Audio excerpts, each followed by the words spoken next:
మిత్రులారా, మీతో ఒక మాట. అస్సలాము అలైకుం.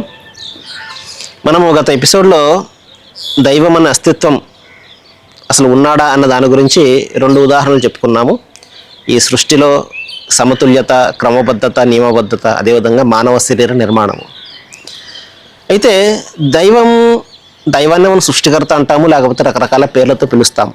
పేర్లు చాలా వేరుగా ఉన్నాయి. ఏమండి, వేరుగా అంటే రకరకాలైనటువంటి పేర్లు, వివిధ భాషల్లో వివిధ పేర్లు. సర్వేశ్వరుడు అని, పరంధాముడు అని, పరాత్పరుడు అని, సృష్టికర్త అని, అల్లాహ్ అని, యెహోవా అని, రకరకాలైనటువంటి పేర్లు ఆ అస్తిత్వానికి. సరే, ఆయన దైవము అన్న దానికి కొంతమందికి అభ్యంతరం కావచ్చు. అయితే ఒక శక్తి అనేది ఉన్నది, ఒక పరమశక్తి అనేది ఉంది, ఒక ఇన్విజిబుల్ పవర్ అనేది ఉన్నది అని చెప్పేసి అందరూ కూడా నమ్మేదే.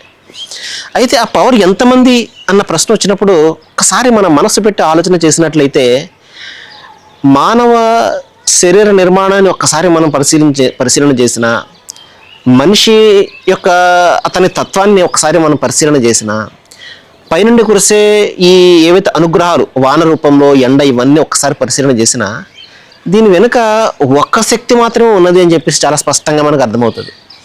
అనేక అస్తిత్వాలు లేకపోతే అనేక శక్తులు ఉన్నట్లయితే మానవులందరూ కూడా ఒకలా ఉండేవారు కాదు. చాలా సింపుల్ అయినటువంటి లాజిక్.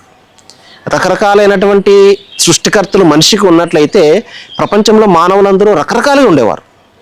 కానీ మనము అనాది నుండి మనం చూసుకుంటూ ఉన్నాము. అదే శరీర నిర్మాణం, రూపురేఖలు వేరు కావచ్చు. ఏమండి, అదే ఇంకొక విచిత్రం చూడండి.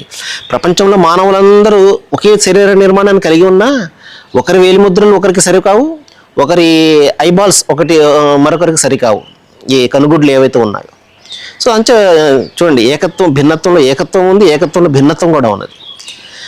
మహాప్రవక్త ముహమ్మద్ సల్లల్లాహు అలైహి వసల్లం వారు ఏం చెప్తారు అంటే, ఒక సందర్భంలో అంటే సృష్టికర్తైన దైవాన్ని గురించి, మానవులారా బాగా వినండి, మీ తండ్రి ఒక్కడే, మీ సృష్టికర్త కూడా ఒక్కడే. మానవులందరూ ఇక్కడ ఒకే తల్లి తండ్రి సంతానం అని చెప్పేసి మహాప్రవక్త ముహమ్మద్ సల్లల్లాహు అలైహి వసల్లం చెప్పడం జరిగింది. అంతిమ దైవగ్రంథం దివ్య ఖురాన్లో కూడా ఏం చెప్తాడు అంటే, దైవము ఇలాహుకుం ఇలాహు వాహిద్ లా ఇలాహ ఇల్లాహుర్ రహమాన్ రహీం అంటాడు. అంటే మానవులారా, మీ సృష్టికర్త కేవలం ఒకే ఒక్క అస్తిత్వం తప్ప మరొక అస్తిత్వం ఆరాధనకు అర్హత లేదు, అర్హుడు కాడు. కాబట్టి మీ సృష్టికర్త ఒక్కడిని మాత్రమే మీరు మీ దైవంగా, మీరు ఆరాధించే ఒక ఆశ్రయ దుర్గంగా ఆయన్ని మాత్రమే మీరు భావించండి అని చెప్పేసి అక్కడ చాలా స్పష్టంగా చెప్పడం జరిగింది. కాబట్టి మహాశీలారా, ఈ సృష్టికి కర్త ఉన్నాడు, ఆయన ఒక్కడే ఉన్నాడు. మరొక ఎపిసోడ్లో మరొక విషయం తెలుసుకుందాము. సర్వేజన సుఖినో భవంతు. Thank you.